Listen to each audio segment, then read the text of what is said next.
Assalamualaikum, ahlan wa sahlan. Selamat datang ke channel Amirah Zahra.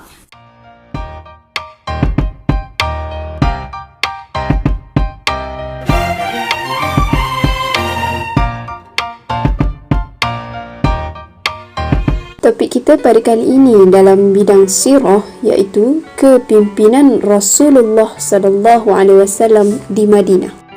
Zaman pemerintahan kerajaan Islam bermula pada zaman Rasulullah sallallahu alaihi wasallam, kemudian diteruskan oleh Khulafa ar-Rashidin, kemudian oleh kerajaan Umayyah, kerajaan Abbasiyah dan yang terakhir kerajaan Uthmaniyah.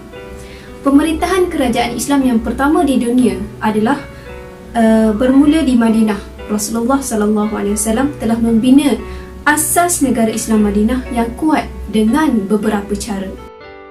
Yang pertama, Rasulullah membina sebuah masjid di Madinah.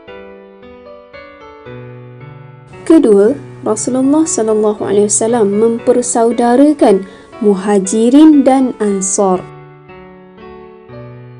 Ketiga, Rasulullah menggubal piagam Madinah yang menjadi undang-undang kerajaan Madinah. Dan yang keempat, Rasulullah sallallahu alaihi wasallam membina pusat perniagaan di kota Madinah. Ciri-ciri kepimpinan Rasulullah kita boleh lihat dari 4 aspek. Yang pertama, ibadah, kemasyarakatan, dari aspek politik dan juga ketenteraan. Dari aspek ibadah, kepimpinan Rasulullah sallallahu alaihi wasallam dapat dilihat apabila baginda menjadi imam pada setiap solat fardu kecuali ketika baginda sakit. Rasulullah sallallahu alaihi wasallam juga menjadikan masjid sebagai syiar Islam, yakni tempat tumpuan masyarakat, bukan sahaja untuk beribadah, bahkan tempat menuntut ilmu dan menyelesaikan sebarang masalah. Rasulullah sallallahu alaihi wasallam juga sangat mengutamakan solat fardu kerana hubungan akidahnya yang rapat dengan Allah Subhanahu wa taala. Selain itu juga, Rasulullah sallallahu alaihi wasallam sangat istiqamah melakukan solat sunat dan qiyamul lail di rumah sebagai tanda syukur kepada Allah Subhanahu wa taala.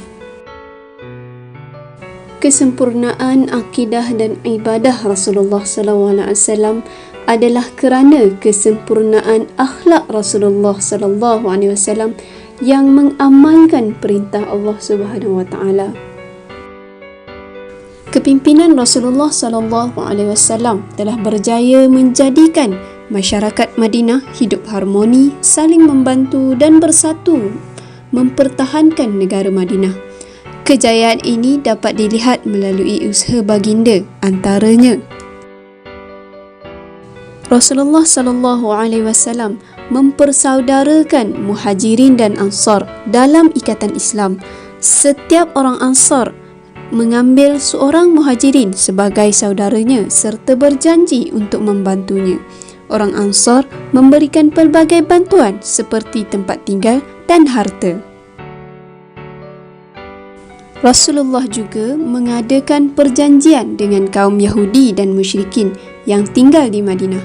Mereka perlu bersama-sama menjaga keselamatan dan keamanan Madinah. Hak kemasyarakatan dan kebajikan mereka akan dijaga dan tidak akan dicerobok. Dari aspek politik, Rasulullah sallallahu alaihi wasallam sangat bijak menjaga keamanan dan kestabilan negara Madinah. Antara strategi politik baginda melalui hubungan dalaman dan hubungan luaran. Dari segi hubungan dalaman, Rasulullah sallallahu alaihi wasallam menggubal piagam Madinah, iaitu Perlembagaan Negara Madinah secara bertulis. Piagam ini dibina atas dasar tanggungjawab dan keadilan untuk memastikan hak setiap individu yang mematuhi piagam ini terpelihara. Rasulullah sallallahu alaihi wasallam mengamalkan konsep syura dalam pemerintahannya. Baginda sentiasa berbincang dengan para sahabat, meminta pandangan dan memantapkan keputusan secara bersama. Dari aspek hubungan luaran, Rasulullah sallallahu alaihi wasallam mengadakan perundingan dengan sebanyak mungkin kabilah Arab di sekitar Madinah.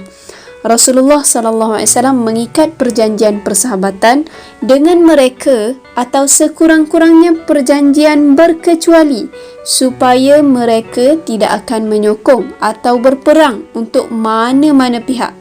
Rasulullah sallallahu alaihi wasallam sangat patuh kepada syarat-syarat perjanjian tersebut.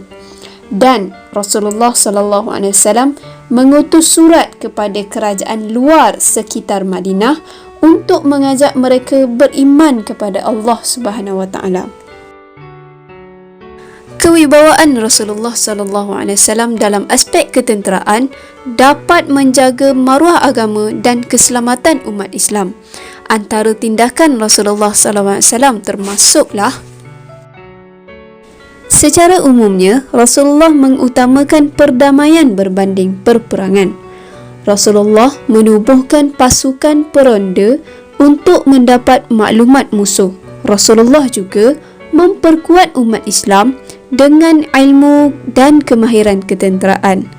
Dan Rasulullah sebagai pemimpin mengetuai hampir kesemua perperangan dengan kemahiran yang tinggi dan meminimumkan kehilangan nyawa dan harta.